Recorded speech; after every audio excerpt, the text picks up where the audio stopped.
Abençoemos aqueles que se preocupam conosco, que nos amam, que nos atendem às necessidades. Valorizemos o amigo que nos socorre, que se interessa por nós, que nos escreve, que nos telefona, para saber como estamos indo. A amizade é uma dádiva de Deus, presente no coração daqueles que cruzam o nosso caminho.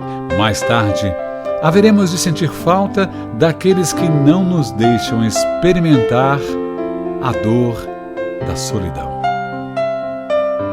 Que possamos consolar uns aos outros em todos os dias da nossa vida. Chico Xavier. Olá, seja bem-vindo a mais um estudo reflexivo da obra O Consolador. Vossa presença muito nos alegra, muito nos honra. Esse programa é proporcionado pelas voluntárias, voluntários do Centro Espírita de Caridade Luiz Monteiro de Barros. Faça parte dessa família espiritual. E hoje a bancada dos facilitadores, Orígenes Caetano, José Nilson Freire e Wilson Trindade. Boa noite, cavalheiros. Boa noite. Boa noite, boa noite. Então vamos iniciar o nosso estudo do livro O Consolador. Caiu na questão 313, você aí em casa acompanhe com a gente. E a pergunta que foi feita ao autor espiritual Emmanuel é a seguinte: como entender a bem-aventurança conferida por Jesus aos pobres de espírito? E o Emmanuel responde assim: o ensinamento do Divino Mestre referia-se a almas simples e singelas, despidas do espírito de ambição e de egoísmo, que costumam triunfar nas lutas do mundo. Não costumais até hoje denominar os vitoriosos do século nas questões puramente materiais, de homens de espírito? É por essa razão que, em se dirigindo à massa popular, aludiu o Senhor aos corações despretensiosos e humildes, aptos a lhe seguirem os ensinamentos sem determinadas preocupações rasteiras da existência material. Ficou claro? Essa questão do pobres de espírito, né? Porque normalmente a gente confunde muito aquele que triunfa aqui na Terra como se fosse o vencedor. Mal sabendo ele que aqui na Terra é temporário e não é a nossa vida real. E nós precisamos triunfar longe da matéria. Porque, na realidade, a matéria vai nos fazer, às vezes, ter uma ilusão de que o nosso triunfo em cima da matéria é aquele que vai nos fazer feliz. Então, a gente acaba se iludindo um pouco, né? Tudo bem? Porque, como ele chama pobre de espírito, ele está chamando a atenção dessa pobreza, na realidade material, a pobreza ele está chamando do espírito simples. Às vezes uma pessoa pode ser rica e ser pobre de espírito, porque ele às vezes é rico, mas é rico de verdade, porque espiritualmente também ele é rico. E tem rico pobre, como tem pobre rico. Então o Chico era um pobre rico, Madre Teresa de Calcutá, uma pobre rica, Jesus era um pobre rico. A gente já vai imaginar. Agora, tem rico também que o espírito dele é simples. Ele é uma pessoa, ele tem a facilidade de ganhar, ele veio com destino e faz bom uso daquelas possibilidades dele. Então, naturalmente, Jesus, dessas bem-aventuranças dele, ele está chamando a atenção para essas virtudes do espírito. E esses que têm essas virtudes do espírito, da pobreza, da simplicidade, da mansuetude, todos são ricos perante a Deus. É nesse sentido que ele está chamando a atenção. Legal. Quer falar alguma coisa? O doutor Zé Nilson explicou bem aí, ficou bem claro para a gente, né? Segue. Então vamos. 314, pessoal. Qual a maior lição que a humanidade recebeu do Mestre ao lavar ele os pés dos seus discípulos?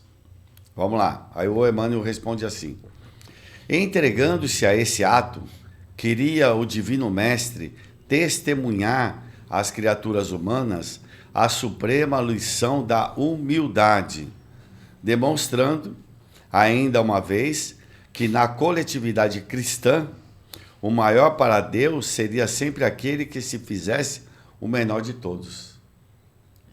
Isso é bem interessante mesmo, porque a gente vê dentro da sociedade, cada um querendo tomar hoje um lugar de mais destaque, né? A gente está em um momento político aí da nossa nação, onde as pessoas querem se sobrepor ao outro, às vezes pela forma de agir, né? Por às vezes fazer algo diferente, né?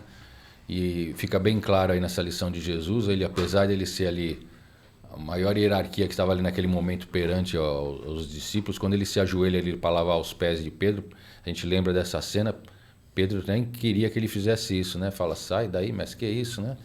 E aí, quando ele fala, né, se eu não lavar, não fará parte, então ele fala, então lava o pé, a mão, né, a cabeça, ainda depois tem aquela brincadeira. Mas isso é para a gente entender que, completando a pergunta anterior, da gente ver essa humildade do espírito, né? Para a gente entender que isso aqui realmente é uma vida temporária, transitória, e é aquilo, né? Se você quer ser o primeiro, que você seja o último, realmente se doar em favor dos outros, né? Que hoje é importante a gente entender isso, né? Da doação para o outro, da gente olhar o outro como a gente quer ser olhado, né? Acho que é. E nas obras de André Luiz fica claro isso, né? Nas já colônias espirituais, normalmente quem lida, seja um posto de socorro ou mesmo uma colônia, pegando o exemplo da primeira obra, de 43, Nosso Lar, são os que mais servem, né?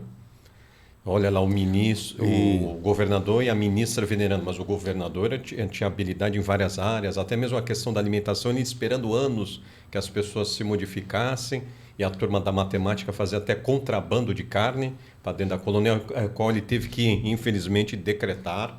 Então a gente vê isso, essa questão de servir, humilde, paciência, fantástico, não? E tinha uma coisa também, um costume da época, de exaltação daquele que fosse mestre, né? Por exemplo, o rabino Nicodemos, quando chegava no local, as pessoas se exaltavam, divino mestre, professor, e falavam várias predicados, qualidades, né? Exaltavam a figura. E aí o que chega, que é o maior de todos, que estava fazendo aqueles ditos milagres, e vai ter uma atitude dessa, é para quebrar todos os conceitos daquela época. É para quebrar mesmo. Olha, quem quer fazer parte da comunidade cristã tem que servir. Então, assim, é um ensinamento fantástico para quebrar as pessoas, os preconceitos que até então tinham naquela época. Então, seria uma coisa muito forte. Como é que pode o nosso maior mestre aqui, o príncipe da paz, tão esperado, vir fazer isso? Mas é isso que tem que ser feito aqui. E Jesus era de ação, que ele convida as pessoas. Porque você vê Jesus dizendo, eu estava nu, me visitar, estava com fome, estava com sede. Ele convida os seguidores dele para ter ação. Quer dizer, ele tem ação aí lavando os pés. Imagina, o cara que fez o planeta, que dirige o planeta, vir lavar os pés das pessoas. É ação. Jesus negócio é ação. A pessoa multiplica os pães, ó. Tudo dele vai de ação, ó. Conversa com a mulher samaritana lá no poço, ele tudo vai ação, conversa lá com a prostituta, com o cobrador de imposto, ele tem ação, vai almoçar na casa do então ele convida para ação. Por isso que às vezes tem pessoa que diz, não, vamos louvar Jesus. O louvar de Jesus, o Espiritismo foi feliz quando diz, fora da caridade não há salvação, porque ele convida as pessoas para entrar em ação. Entre em ação. Então, por isso que eu vejo todo o centro espírita, ele normalmente procurando entrar em ação, por mais simples que ele seja. Às vezes não tem nada, está distribuindo lá meia dúzia de cesta básica, está fazendo enxovalzinho lá para a criança, ele está indo para a ação. Essa ação é a marca que Jesus. E aí ele está mostrando a ação muito forte ali. E uma coisa que ele mostra para a gente, porque ele não precisava ter isso, porque é questão humana isso, a coragem, né? Porque para enfrentar, você ter essa ação diante de tudo que era contrário, você precisa ser muito corajoso. Você vai enfrentar o revés, o contrário, né? Então, a coragem é como se falasse, coragem, né, para enfrentar os desafios interiores seus. Precisa ter muita coragem. Então, é cheio de ensinamento isso aqui. Fala aí, Wilson. E quando ele muda esse comportamento de servir, por isso que o pessoal ficou revoltado na época dele lá. Nicodemos não tanto tentou compreender, né? Mas os outros ali todos revoltados porque estavam desafiando, porque eles tinham uma posição de hierarquia elevada e eles eram o tempo todo exaltados, né? Todo mundo, é o Deus, eles eram o Deus na terra. Fortuna, que é a mesma coisa que Francisco de Assis vai lá com o Papa pedir licença para ele. Eu quero criar uma nova ordem, né, de pobre, humildade. Mas como? Se a Igreja Católica tem a opulência, o ouro, o poder, o dinheiro. E eles não aceitavam, os caras não queriam, porque o cara estava acostumado a viver na fartura, na opulência, como é que ele ia viver na caridade, na miséria? Então era uma distância muito grande do que precisava ser feito, viver, e como a Igreja naquela época vivia, e até hoje a gente vê isso dentro do Vaticano, com o Papa, essa hierarquia, né? Tanto que a gente vê que hoje uma das instituições mais ricas que tem é o próprio Vaticano ainda hoje, né? A Igreja Católica, de tantas posses que tem. Mas realmente vai totalmente ao oposto do pregado que Jesus veio trazer, né? Que é o que São Francisco de Assis, que ontem foi dia dele. Opa, desculpa, o programa é gravado. Me Não perdoe. tem problema.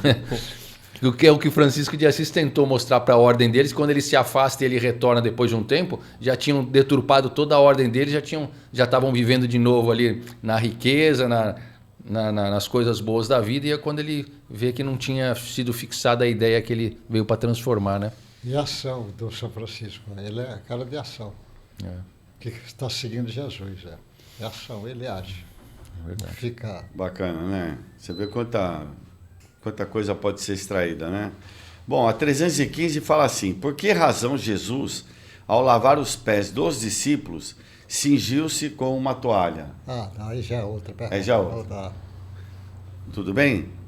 Vamos lá. O Cristo, que não desdenhou a energia fraternal na eliminação dos erros da criatura humana, afirmando-se como Filho de Deus, nos divinos fundamentos da verdade, quis proceder desse modo para revelar-se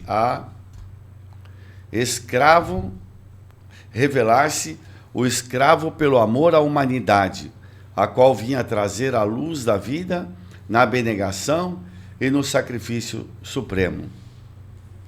Deu para compreender aí? Deu, porque é o seguinte, quem fazia isso eram os escravos. Ele cingia essa toalha e lavava os pés das pessoas. E Jesus aí ele está dizendo que o maior é o menor, é o que serve. Então ele está se colocando na posição de escravo. Isso. Só que ele é um escravo, não é o escravo normal nosso aqui. Ele é o escravo de amor pela humanidade. Isso. Então ele aí está mostrando o ponto mais alto da escravidão dele. Ele é escravo, mas de amor pela humanidade. Está sendo fiel à missão. Está sendo fiel e está sendo coerente, como ele diz, é o maior, mas é o maior é esse. É por isso que o povo diz assim, é o pobre em Cristo. O Chico era um pobre em Cristo. Aí o São Francisco era um pobre em Cristo. É isso que é o camarada. Na realidade, essa é uma riqueza, porque ele está sendo fiel. Então ele aí está mostrando, ele é escravo, mas um escravo da humanidade. Por isso que tem alguns episódios que chamam ele de esposo. O João Batista chama isso. Ele é esposo da humanidade. Da humanidade. Então é esse entendimento que ele pega e vai, aí é um escravo da humanidade. Era um costume dos escravos fazerem essa, e ele pega e vai fazer isso como sendo escravo do compromisso que ele assumiu com o pai, né? Escravo no bom sentido, né? E o negócio de lavar os pés é como se estivesse pegando o escravo ali, mostrando que ele está numa posição inferior mesmo, que ele está limpando o pé sujo da poeira, da sujeira, né? Então ele vai pôr a mão ali. E já é escravo, né? Já é escravo. Então, já é uma posição humilhante, né? Não é... Você vê a posição, você vê o Paulo de Tarso quando diz, não sou eu que vivo, é o Cristo que vive em mim, ele está dizendo assim, ele é escravo, mas do Cristo. Olha como é que ele está se colocando. Eu percebi, uma forma até de brincadeira, quando eu fui soldado do Exército, porque o soldado não manda em ninguém, todo mundo manda nele. é engraçado isso. Todo mundo manda nele, ele só obedece. Ele não tem nenhum direito, ele tem o direito de obedecer, o dever de obedecer, né? Porque obedece uma hierarquia. Então ali você vai aprender muito a ficar calado e obedecer, porque é um período, você é escravo daquela situação, não tem como fugir disso, né? Então uma das maneiras de educar o espírito também é você estar lá num papel mais inferior possível, onde você está subordinado, porque às vezes isso cria uma certa revolta. Eu me lembro, eu estava no 2º ano de faculdade de administração de empresas, e aí quem me dava a ordem fazia concordância, não fazia concordância verbal, nada, falava errado, e eu ficava indignado. E algumas vezes eu fiquei não preso, mas fiquei detido no quartel fim de semana, porque não entendia como pode, você entendeu? Então, para amansar o espírito, judia um pouco, né? Que ele Talvez seja faltando isso hoje para os nossos jovens, né? Uma obrigatoriedade de servir o exército, né? Mas seria uma forma boa, porque, né? O soldado não tinha. E o mais engraçado, eu fui para fazer o exame para ser oficial, mas eu, na minha soberba, falei, eu não quero nada, porque naquela época tinha aversão a isso. Então eu fiz lá, risquei tudo errado e me entreguei à prova e fui embora. Ninguém sabe até hoje como é que isso foi acontecer, que em janeiro foram me buscar em casa, o exército, com um caminhão, para eu servir, eu estava livre. Até hoje eu não sei. E um dia eu perguntei para o meu pai, o senhor foi que fez isso? Ele falou, não. Então foi umas coisas estranhas, porque aí eu fui trabalhar com um capitão que me deu toda uma condição, assim, né, de compreensão, e foi me colocar para trabalhar junto com o dentista. Foi daí que eu fui querer ser dentista. Olha que interessante, porque pelo meu pai eu jamais seria dentista, né? Então tem umas coisas que a gente até hoje eu não entendo muito que aconteceram na minha vida, mas a gente está subordinado a umas leis aí e tem que aprender. E como soldado eu aprendi algumas coisas, hein, nesse sentido, a duras penas. Depois eu conto algumas histórias. Vamos seguir aqui. 321, é isso? Não. 316. Aceitando Jesus o auxílio de Simão, o Cirineu, desejava deixar um novo ensinamento às criaturas? Então, uma outra ação agora. Essa passagem evangélica encerra o ensinamento do Cristo, concernente à necessidade de cooperação fraternal entre os homens, em todos os trâmites da vida, que eu acho que é o que o Wilson estava chamando a atenção de Simão não aceitar essa condição de Jesus fazer isso. É isso que ele está... É porque esse outro Simão que ele está falando agora é diferente. É o Cirineu. O outro é o Pedro. É o Pedra. Pedro. Ele já terminou o que ele respondeu? Ele terminou. Porque o Cirineu é uma lição fantástica. O Cirineu que Jesus vai carregando a cruz, e ele ajuda. E cai, o soldado pede para ele ajudar, ele vai ajudar. E Jesus apenas olha para ele e ele ajudando Jesus. Imagine esse espírito depois, logo algum tempo depois, ele tomar consciência que ele foi um dos poucos que ajudou Jesus aqui. Um dos poucos. É verdade. Porque ter ajudado Jesus, o Cirineu, a Verônica quando limpa o rosto de Jesus, a Marta lá fazendo a comida, mas a Maria lá para Jesus, a mãe de Jesus. Então, ajudar mesmo Jesus foram poucos para ajudar. E esse camarada adquiriu, e aí ao mesmo tempo uma lição, um cara simples fazendo uma coisa para o mestre da humanidade, ajudando. Então ele aproveitou a oportunidade que a vida deu, foi obrigado, o cara mandou, ele fez, mas ali naquele instante dava uma lição forte para cada um de nós, o seguinte: nós podemos não fazer nada para ninguém, mas a gente pode ser o Cirineu na hora que alguém estiver carregando uma cruz, não vai carregar, o Cirineu não carregou a cruz de Jesus, mas deu a mãozinha. É igual você mesmo, doutor Lugia, o cara está lá, coitado, você vai lá dar uma ajudinha daquele camarada fez alguma coisa. É um caminho. O menino está lá atrapalhado, ele diz, não, porque a matemática aqui que você está errando isso para entender aqui na física. Dá uma ajuda. Você até com um animalzinho lá está ajudando, está dando ajuda. Então o cara pode ser sirineu a qualquer instante. Então é essa coisa. O sirineu é uma coisa simples, mas o salto que esse cara deu. Não é uma lição, não é? Fala aí você. E o Livro dos Espíritos vai tratar só de uma lei de solidariedade, que o Emmanuel termina falando sobre cooperação, ou seja, a lei de solidariedade, que já acontece entre os mundos, né? Então a gente aqui ainda não tem essa abrangência, né? Mas com certeza quem está comandando o planeta, quantos espíritos estão chegando agora para colaborar no mundo da regeneração? Quantos estão saindo daqui, momentaneamente ainda mergulhados no orgulho, mas vão ajudar no planeta que está saindo de mundo primitivo e adentrando ao mundo de regeneração, como a gente tratou uns sábados atrás, um caminho da luz. Você vê, quem foi exilado do planeta Terra não é um exílio, uma visão do dicionário, um exílio, uma visão política, é um exílio com uma visão totalmente educativa, pedagógica, porque ele vai exatamente levar os seus talentos já intelectuais para o mundo que está num patamar inferior, né? Graças a essa solidariedade, ele vai se aperfeiçoar ajudando na cooperação sirineu em outro país, em outro mundo. E aí, ao mesmo tempo, uma lição que a pessoa, qualquer posição que vá, ele pode ajudar.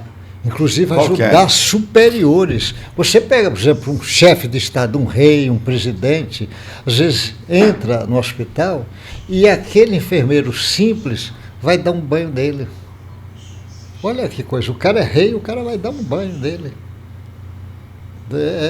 É uma lição para chamar atenção. E Jesus, como sempre, aproveitou toda a oportunidade para deixar a lição.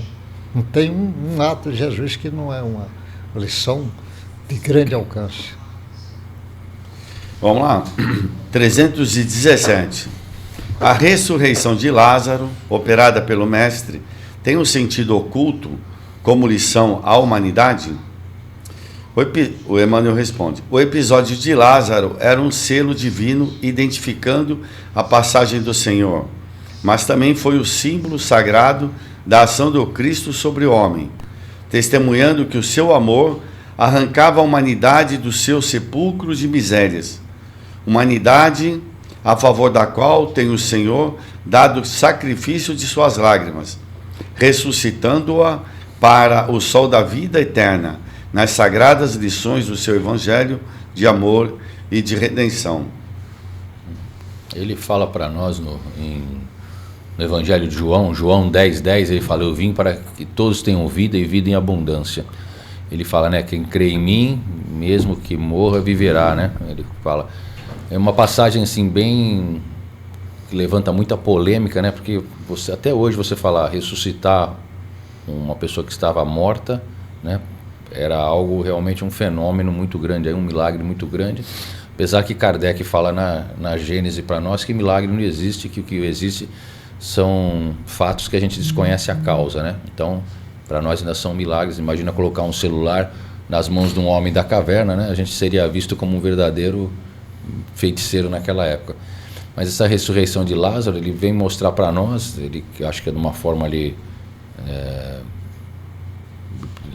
da história que acontece mesmo, na fé ali que o pessoal tinha naquela época nele, eu acho que vem culminar ali com aquelas milagres que ele fazia ali no entorno do povo ali, como voltar o homem a enxergar,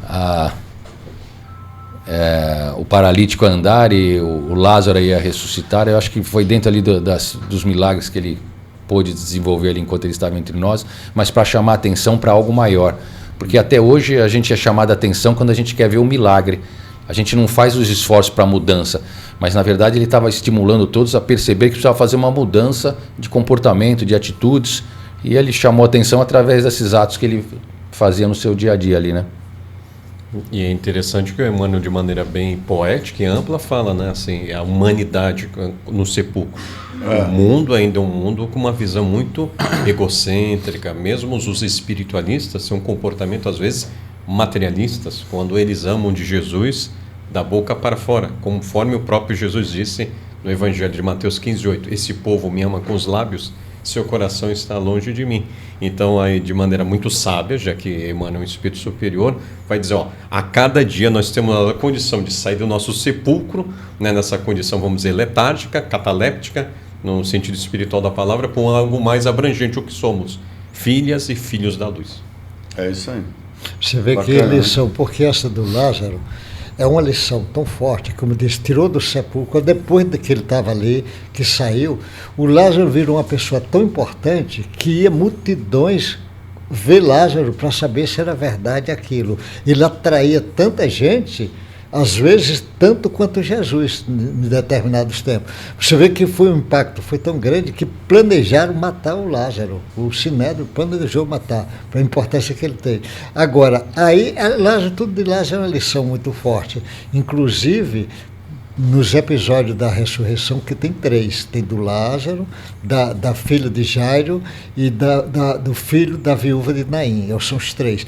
Todos 3 lá no Evangelho está dizendo, Jesus disse, eles apenas dormem, ou seja, não tinha ainda cortado o cordão prateado. Ele sabia, Jesus, com a capacidade dele, era fácil. Ele está vendo, aqui um espírito veio, imagine Jesus. Então ele diz, ele dorme, ou seja, ele na realidade não saiu das leis normais, porque se já tivesse desencarnado, ele não conseguiria mais fazer. Ele não conseguiria. Então estava dentro das leis, mas ao mesmo tempo é uma lição, e nós temos essa mesma lição repetida. Tem milhões de pessoas que morrem, não morrem na UTI. Quando sai da UTI, ele muda de vida. Isso. Ele passa a mudar. Tem milhões de casos, não é um pouco, não, milhões de casos. Então, é uma lição forte. Vamos lá, 318. Poderemos receber um ensinamento sobre a Eucaristia, dado o costume tradicional da Igreja Romana, que recorda a ceia dos discípulos com o vinho e a hóstia? A verdadeira Eucaristia evangélica não é a do pão e do vinho materiais, como pretende a Igreja de Roma, mas a identificação legítima e total dos discípulos com Jesus, de cujo ensino de amor e sabedoria deve aurir a essência profunda para a eliminação dos seus sentimentos e do seu raciocínio, através de todos os caminhos da vida. Sabe, porque é o seguinte, essa Eucaristia era costume do judeu, do povo hebreu. Na hora da refeição, o dono da casa vai partir o pão e distribuir. Partir o pão. Eles faziam essa distribuição. O vinho também é fazer isso. Esse pão que Jesus fala, eu sou o pão da vida, é o pão espiritual. É para você relembrar. Ele diz, toda vez que você partir o pão, é para lembrar dele, do pão espiritual.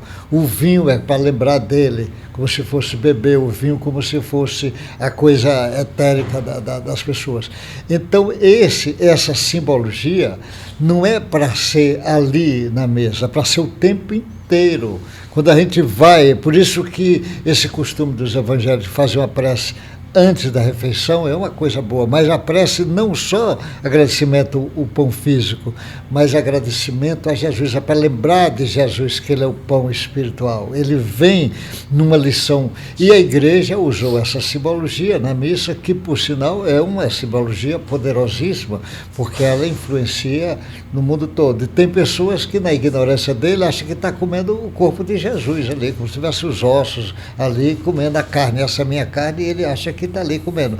Mas na realidade a simbologia que Jesus quer é para lembrar, e para lembrar praticamente o tempo todo, porque toda vez que vai partir o pão é para lembrar dele. Então é igual o pai, ele vai o dinheirinho que ele comprou ali no supermercado, é como se estivesse agradecendo a Deus para ter tido a bênção de trabalhar, de ter condição, de fazer isso. Por isso que Jesus diz, agradece a Deus o pão de cada dia, de agradecer. Então a simbologia de Jesus, ele quis trazer uma simbologia que no futuro a sociedade vai fazer isso, mas em todos os lares, como se fosse lembrando de Jesus na hora que vai repartir o pão e beber o vinho. é uma lembrança. É belíssimo. Ele aproveita, né? Aproveita os tudo. hábitos, costumes da época para ensinar, né? Sim. Aqui quem tem a visão materialista só fica na matéria, não consegue se aprofundar, né? Bom, vamos para 319. Tudo bem. Já deu? Não, mais uma. Mais uma. Quem terá recebido maior soma de misericórdia na justiça divina? Judas, o discípulo infiel, mas iludido e arrependido? Ou o sacerdote maldoso e indiferente que o induziu à defecção? Vamos lá. Agora o Emmanuel vai responder. Quem há recebido mais misericórdia, por mais necessitado e indigente, é o mau sacerdote de todos os tempos que, longe de confundir a lição do Cristo, uma só vez, vem praticando a defecção espiritual para com o Divino Mestre, desde muitos séculos. Desde muitos séculos. Então a gente vê o papel, a importância da gente, a gente acha, às vezes, na palavra, né? No conselho, ou num conselho bom, no conselho ruim, porque Judas já tinha aquela ideia, aquela intenção, mas com certeza esse sacerdote ficou ali falando para ele que ia ser bom, a vantagem, né? Acabou comprando ele, a gente sabe, né? No negócio do negociata dos valores do dinheiro também, mas da importância, às vezes a gente vai dar um conselho para alguém ou falar alguma coisa, quanto a gente é influenciável e influencia os outros. Às vezes a gente acha que não está sendo observado nas nossas atitudes do dia a dia, as nossas atitudes também influenciam os outros, como os outros nos veem, né, o que a gente faz. Então a gente tem que tomar muito cuidado com isso também, porque a gente tem uma grande responsabilidade, principalmente quando a gente é vitrine, né? Quando a gente é vitrine, então a responsabilidade é maior ainda. Por isso que o Cristo vai alertar depois, que a quem muito é dado, muito será solicitado. Você vê, o Judas não estava fazendo o processo de identificar o seu ponto fraco. O sacerdote já tinha identificado o ponto fraco dele e não estimulando a transformar o ponto fraco no ponto forte, e sim aproveitando o ponto fraco dele. Por isso que ele está dizendo aqui, o mais responsável é aquele que sabe mais as dificuldades do próximo, e em vez de amparar e ajudar, pelo contrário, amplia, né, que é o que faz os obsessores conosco, né? Quando a gente está em vigilante, conforme o Livro dos Espíritos, eles nos espreitam como gato espreita o rato. Tá? Excelente observação, D'Alessandro. Muito bem colocado. Não, porque ele fala há muitos séculos. Porque você, para fortalecer essa característica de crueldade aí, nossa, leva tempo também. Por isso que tem dificuldade em quebrar isso. Porque você vê na história do Espiritismo, a Joana d'Arc foi o Judas lá atrás. Isso. Olha quanto tempo demorou para Judas fazer a recuperação. Agora, esse sacerdote provavelmente ainda está em recuperação, porque ele é mais profundo, porque o Judas estava equivocado. Ele achava que tomando aquela medida ia forçar Jesus a implantar o reino de Deus aqui na Terra. E o outro não estava equivocado, o outro quis aproveitar a oportunidade para piorar a situação do outro. Então o outro não estava equivocado, o Judas estava equivocado e demorou mais de 1.700 anos para resolver o problema. E o outro que não estava equivocado provavelmente ainda deve estar se debatendo, ainda não resolveu. Fantástico. É intencional, né? Bom, pessoal, paramos na próxima, é 320, só para deixar um gostinho aí. A pergunta que fizeram para o Emmanuel: que ensinamentos nos oferece a negação de Pedro? Tchan, tchan, tchan, tchan. Então, Próximo capítulo. Agradecemos facilitadores, o Wilson, José Nilson, Caetano, e você que pôde colaborar aonde se encontra, vendo os estudos e fazendo observações na Rede Mundial de Computadores, para que esse encontro reflexivo chegue em outros corações. Com a permissão divina, nos vemos daqui a 15 dias. Muita paz a todos. É melhor marcar no livro.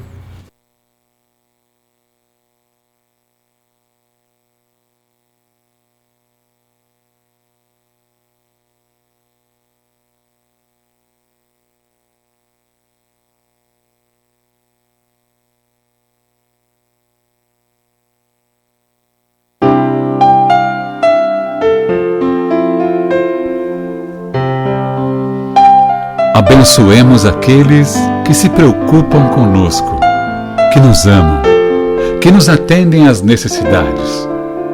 Valorizemos o amigo que nos socorre, que se interessa por nós, que nos escreve, que nos telefona, para saber como estamos indo.